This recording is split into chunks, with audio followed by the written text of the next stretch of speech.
नमस्कार मित्रों, आज चिंतन में सच्चा सुख स्वतंत्रता में है। सुकरात की गणना संसार के महान विद्वानों और धर्म गुरुओं में की जाती है। उनका जन्म एथेंस में हुआ था। यद्यपि उन्हें पढ़ने लिखने की सुविधा न मिल सकी थी, तब भी उन्होंने अपने अध्यवसाय के बल पर उच्च स्तर की विद्वता अर्जित कर ली थी। महात्मा सुकरात ने जितना पढ़ा था उससे कहीं अधिक वे इस संसार को एक बड़ी पाठशाला मानते थे और जीवन के अनुभवों को सच्ची शिक्षा मानते थे। इस संसार रूपी पाठशाला में महात्मा सुकरात ने जो अनुभव संचय किए थे वही उनकी एकमात्र संपत्ति थी।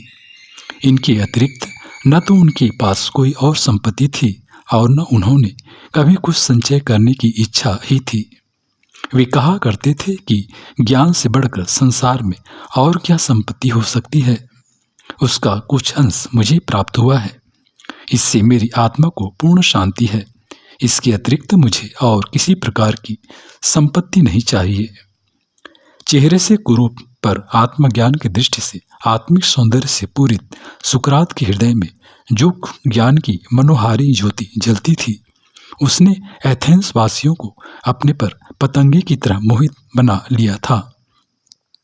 उन्होंने अपनी साधना द्वारा जिस आत्म प्रकाश का दर्शन किया था, उसने उनके जीवन की सारी कुरूपता अपने में डुबोकर सुंदरता में बदल दी थी।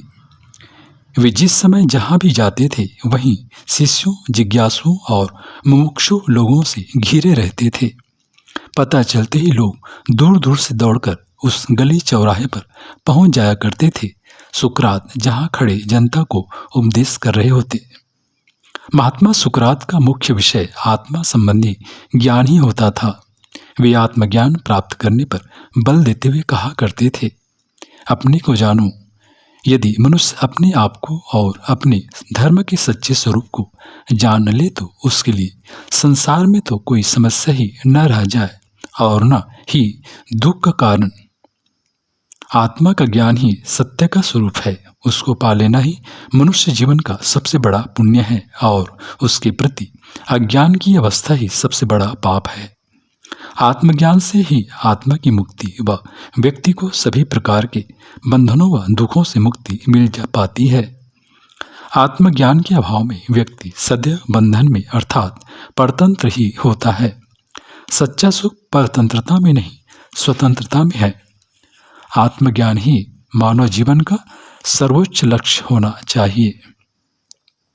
आत्मज्ञान से ही आप अपनी कमजोरियों को देख समझ पाते हैं और उन्हें दूर कर पाते हैं और आप कुछ भी कर पाने में समर्थ हो जाते हैं।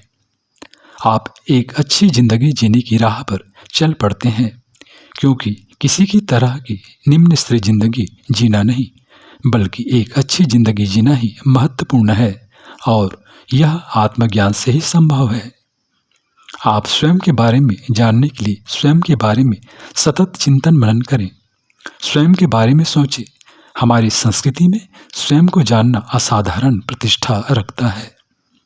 सुकरात का ज्ञान से तात्पर्य न्याय, सद्गुण और चिरंतन या धार्मिक विचारों के ज्ञान से था। उनका मानना था कि न्याय, सद्गुण व चिरंतन ज्ञान पहले से ही मनुष्य में निहित रहता है।